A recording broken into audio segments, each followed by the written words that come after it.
pada saat terjadi banjir, biasanya Jakarta Barat yang terakhir. Kenapa? Karena antrian air menuju ke laut. Dan alhamdulillah tahun ini Pak Gubernur sudah memprogramkan beberapa program unggulan, diantaranya Jakarta Barat akan melaksanakan pembangunan polder.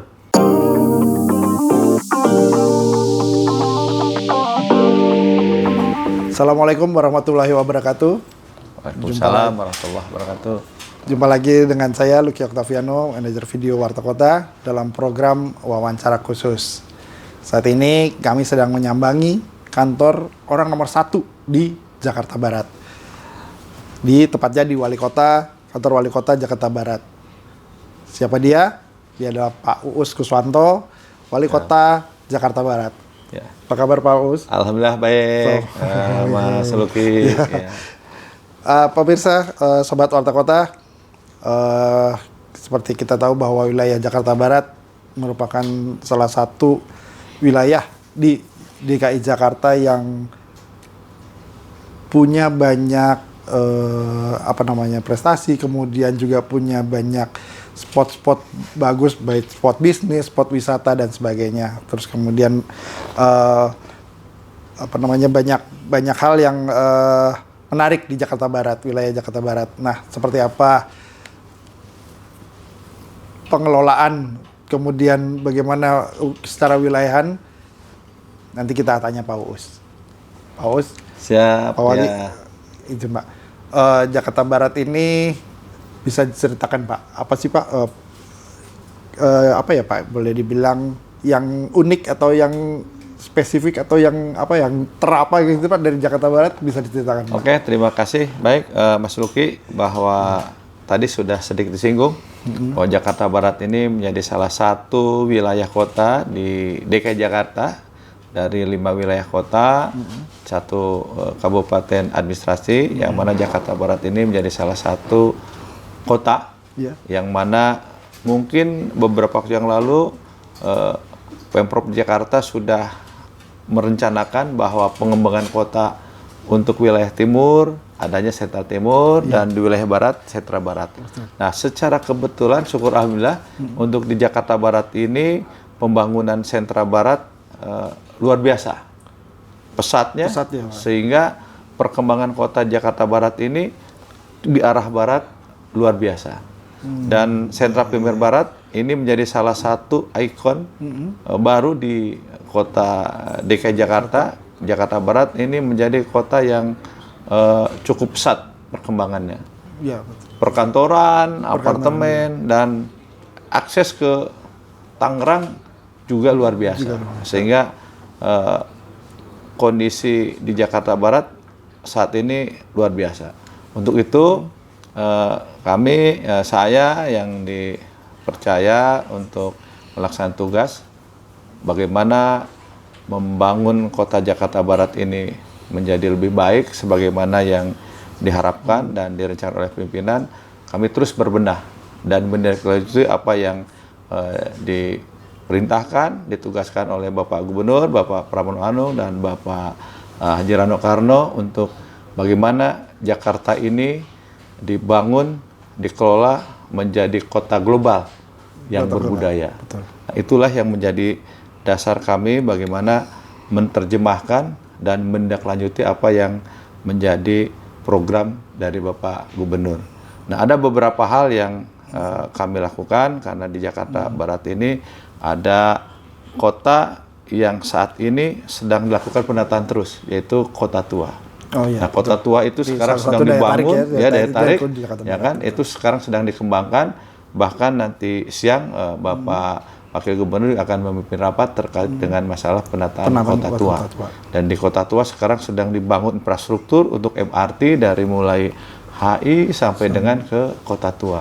Nah, saat ini mungkin situasi kondisinya masih dalam proses pembangunan, sehingga masih banyak hal-hal yang terus dilakukan pembenahan. Dan pada kesempatan baik ini juga saya mohon maaf, mungkin infrastrukturnya banyak terganggu, masih crowded, namun insya Allah dia di tahun 2027 ini bisa tuntas, sehingga penataan Kota Tua masyarakat di DKI Jakarta, bahkan bukan hanya Jakarta sebagaimana yang disampaikan Pak Gubernur, Jakarta harus menjadi kota global.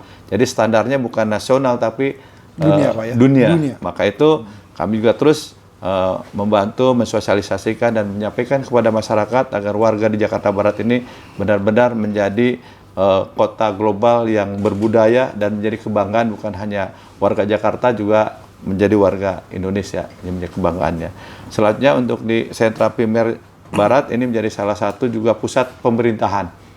Alhamdulillah kami juga menindaklanjuti bagaimana kantor pusat pemerintahan Jakarta Barat ini menjadi kantor pemerintahan yang ramah, yang terbuka, dan warga masyarakat sekitar juga bisa menikmati bagaimana kantor Wali Kota Jakarta Barat yang bisa diakses dan bisa dinikmati oleh warga masyarakat sekitar. Kami tata lingkungannya dan sekitarnya. Karena di sekitar kantor Wali Kota Jakarta Barat ini ya berdiri gedung-gedung swasta, apartemen, pusat perbelanjaan, termasuk juga pusat-pusat pemerintahan, baik pemerintah maupun swasta. Untuk itu kalau kantor sekitar Wali Kota tidak ditata, dirapikan dengan baik, ini akan terjadi ketimpangan yang jauh. Maka itu ya kami juga minta kepada seluruh UKBD terkait untuk bersama-sama bagaimana menata sekitaran kantor Wali Kota. Maka itu terkait dengan masalah penataan di sekitar kantor Wali Kota, kami juga mengikuti apa yang menjadi program dari Pemprov DKI Jakarta. Dan alhamdulillah sekarang sudah mulai terlihat, ya kan? Masyarakat juga bisa menikmati. Nah, selanjutnya untuk bagaimana Jakarta Barat ini juga bisa menjadi kota yang benar-benar warganya nyaman untuk tinggal, bahagia untuk berinteraksi. Maka itu Pak Gubernur juga sebagaimana yang diprogramkan terkait dengan masalah beberapa permasalahan yang krusial di DKI Jakarta, dari mulai masalah macet, banjir, masalah stunting dan lingkungan kumuh, kami juga terus tata dan lakukan. Alhamdulillah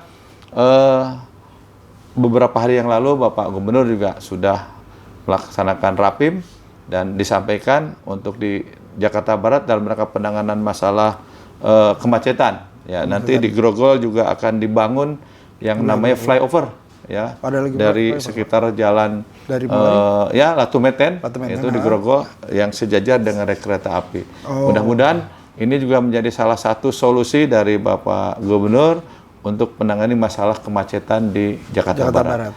Dan insya Allah ini kalau nanti sudah selesai, walaupun penanganan cukup lama, hampir lebih kurang 2 tahun, ya ditargetkan sekitar 2027 bisa selesai. Namun ini nanti juga akan berdampak kepada masyarakat sekitar. Namun insya Allah pada saat proses pembangunan pasti ada ya dampaknya kepada masyarakat. Namun insya Allah nanti untuk kedepannya akan lebih baik lagi.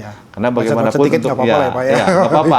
Yang penting untuk penataan pembangunan pada saat proses pelaksanaan pembangunan pasti ada dampak kepada masyarakat.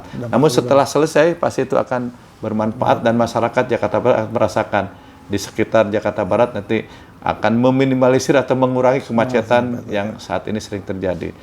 Nah, selanjutnya juga untuk masalah banjir ini juga sama ya, Pak Gubernur kemarin sudah langsung memimpin rapat juga terkait dengan masalah program bagaimana menangani masalah banjir di Jakarta Barat. Karena Jakarta Barat ini kalau berdasarkan aliran air, ya kan, akhirnya ya, dari mulai hulu nanti air mengalir ke arah laut, ya, terakhirnya Jakarta Barat. Ada berapa Maka sungai itu untuk Jakarta Barat ada 7 sungai. 7 sungai. Di antaranya ada Kanal Banjir Barat, ada Kali Angke, Kali Mokefat, ada Kali Pesanggerahan, termasuk juga ya Kali Sekretaris dan Kali Grogol. Dan semuanya itu menuju ke arah laut, ya kan? Namun di akhirnya sebelum ke laut kan masuknya di Cengkareng Drain. Nah, inilah tempat berkumpulnya air dari hulu ke hilir. Nah, pada saat terjadi banjir, biasanya Jakarta Barat yang terakhir. Kenapa? Karena antrian air menuju ke laut. Dan alhamdulillah tahun ini Pak Gubernur sudah memprogramkan beberapa program unggulan, diantaranya Jakarta Barat akan melaksanakan pembangunan polder. Polder yang akan menangani masalah banjir dan genangan di daerah Duri Kepa. Duri Kepa nanti akan terdampak adalah di daerah Kebon Jeruk dan Grogol. Lanjut kedua juga di Cengkareng, ya itu di Cengkareng Drain, di situ juga akan buat polder. Ini juga nanti akan berdampak di sekitar Cengkareng Timur, Kapuk dan sekitarnya. Nah, sehingga yang namanya daerah-daerah Cekung Jakarta Barat pada saat air nanti sebelum masuk ke laut tidak berlama-lama tergenang Jakarta Barat. Antrinya nggak perlu lama, Pak, ya? lama, tapi nanti pada segera saat segera disalurkan. Nah, lanjut juga untuk di Kali Semongol juga nanti akan dibangun penurapan, dan insya Allah tahun ini juga terus dikerjakan. Nah, itu beberapa pekerjaan yang memang untuk menangani masalah banjir. Nah, selanjutnya untuk masalah stunting juga Pak Gubernur menargetkan ya saat ini 17,sekian %. Pak Gubernur minta di tahun ini ya diminta sekitar 14%. Ini juga menjadi program yang harus kami tindak lanjuti, dan kami jajaran Pemerintah Kota Jakarta Barat terus berkolaborasi, bekerja sama bukan hanya dengan jajaran kami di Pemkot, namun juga dengan masyarakat sekitar, LSM, ya kan, swadaya masyarakat, CSA dan lain-lain, untuk bersama-sama bagaimana menuntaskan masalah stunting di Jakarta. Nggak bisa sendiri, Pak, ya? Tidak bisa sendiri. Ya, mudah-mudahan apa yang menjadi program Bapak Gubernur, Wakil Gubernur untuk membangun Jakarta menjadi kota yang benar-benar kota harapan bagi warga masyarakatnya, dan menjadi kota global yang berbudaya bisa terwujud. Insya Allah kami juga dari jajaran Pemkot Jakarta Barat akan terus mensosialisasikan dan menggerakkan masyarakat untuk bisa sama-sama membangun Jakarta Barat menuju Jakarta yang lebih baik. Oke. Sobat Warta Kota, tadi sebelum sampai ke kantor Pak Wali ini saya lewat gerbang itu, di depannya itu ada taman yang bagus sekali ya. Menurut saya itu taman yang paling cantik, Pak, di terima kasih di kantor Wali Kota, Pak, se-Jakarta. Tadi Bapak bilang masyarakat boleh masuk, Pak. Boleh, Pak. Ya. Boleh bermain sekitar situ, boleh berrekreasi gitu ya, ruang terbuka hijau, Pak ya. Di balai kota juga kan menjadi tempat berinteraksi juga, boleh masyarakat. Boleh masuk. Masa di kantor Wali Kota. Masa di kantor Wali Kota. Iya. Makanya kalau penasaran silakan datang ke kantor Wali Kota Jakarta Barat, daerah Kembangan. Silakan. Ya. Silakan. Ya. Mau foto-foto, selfie. Silakan. Ya. Anak-anak bermain bebas, Pak. Ya. Ada permainan-permainannya juga ya, Pak, untuk anak-anak gitu. Ya, sementara yang baru selesai yang sisi timur, nanti sisi barat juga kami tuntaskan. Mudah-mudahan ya Agustus September sudah selesai, sehingga masyarakat di Jakarta Barat juga bisa menikmati. Karena bagaimanapun ini kantor Wali Kota ada di tengah-tengah pusat perkantoran, pusat perdagangan, apartemen dan lain-lain. Sehingga saya anggap ini kantor Wali Kota seperti jantungnya pusat perkantoran dan pemerintahan di Jakarta Barat. Dan juga termasuk di sini menjadi paru-parunya kota. Karena di sini kita tata tamannya, lingkungannya, sehingga menjadi lingkungan yang hijau, bersih, asri, rapi. Dan masyarakat bisa menikmati keindahan yang ada di sekitar kantor Wali Kota Jakarta Barat. Jadi menghilangkan jarak, Pak, ya? Ya, betul. Ya. Antara warga dan pemerintah kotanya. Kira-kira gitu, betul, Pak, ya. Ya. Baik, Pak. Pak Wali, ini kan sebentar lagi musim panas, Pak, ya? Kira-kira biasanya kalau musim panas rawan kebakaran, Pak. Ya. Seperti kita tahu di beberapa titik di Jakarta Barat ada wilayah-wilayah yang boleh dibilang padat penduduk. Nah, itu biasanya rawan kebakaran. Untuk pencegahan kira-kira apa, Pak, yang dilakukan oleh Pemkot? Terima kasih. Secara keseluruhan memang untuk di DKI Jakarta, khususnya Jakarta Barat, Bapak Gubernur juga sudah menggarisbawahi bahwa antisipasi jangan sampai terjadi kebakaran yang berulang kali. Ya, selain sosialisasi kepada masyarakat, bagaimana warga masyarakat untuk mencegah, baik itu pada saat menggunakan listrik, kompor dan lain-lain. Ini juga disampaikan Pak Gubernur bahwa Pak Gubernur ada program untuk bagaimana setiap RT itu ada alat pemadam kebakaran, ya kan. Nah, ini juga sedang berproses. Ya, mudah-mudahan saat ini yang sudah ada ya cukup luar biasa bisa membantu, terutama di daerah-daerah yang padat, yang sering terjadi kebakaran, seperti di Jakarta Barat itu di Kecamatan Tambora. Kecamatan Tambora ini yang intensitas terjadi kebakaran sering terjadi. Namun alhamdulillah untuk di tahun ini agak sedikit berkurang. Tambah lagi saya terima kasih kepada Bapak Gubernur, Bapak Pramono Anung yang sudah memberikan program bahwa setiap RT ada APAR. Sehingga Ini bisa dalam rangka untuk bagaimana warga masyarakat pada saat terjadi tanda-tanda akan terjadi kebakaran atau mungkin dari sumbernya sejak dini sudah Bisa dilakukan dicegah, Pak, ya? pemadaman dan dicegah. Dan ini juga menjadi salah satu solusi bagaimana mencegah kebakaran. Yang paling penting adalah bagaimana masyarakat juga sadar bahwa baik itu mempergunakan listrik, pada saat juga mempergunakan kompor, ini berhati-hati. Sehingga terutama di daerah padat ini cenderung ya antara rumah yang satu dengan yang lainnya rawan sekali untuk terjadinya kebakaran. Ya. Saya juga menghimbau kepada masyarakat untuk berhati-hati, baik itu mempergunakan listrik maupun kompor yang ada di rumahnya masing-masing. Baik Pak. Itu program yang bagus Pak ya kira-kira. Ya. Bagaimana mencegah kebakaran sejak dini, Ya. Supaya tidak terulang kebakaran-kebakaran besar. Ya, betul, ya. Kemarin sempat di wilayah Bapak juga ya, Glodok ya, Pak ya. Nah, di Glodok itu juga sama. Iya, Ya kan? sama juga, Ternyata iya. kebakaran itu bukan hanya terjadi di tempat-tempat padat. Pemukiman. Nah, ini di tempat hiburan juga bisnis bisa juga terjadi. iya. Kenapa? Ya mungkin terkait dengan masalah ketertiban, bagaimana mempergunakan listrik, bagaimana mempergunakan, mohon maaf, ya ketertiban para pengunjung. Iya. Ya, mungkin nggak boleh merokok, buang sembarangan, sehingga ini juga membahayakan bagi warga atau pengunjung yang lainnya. Dan ya intinya dimanapun yang namanya musibah, ancaman untuk terjadi pasti terjadi.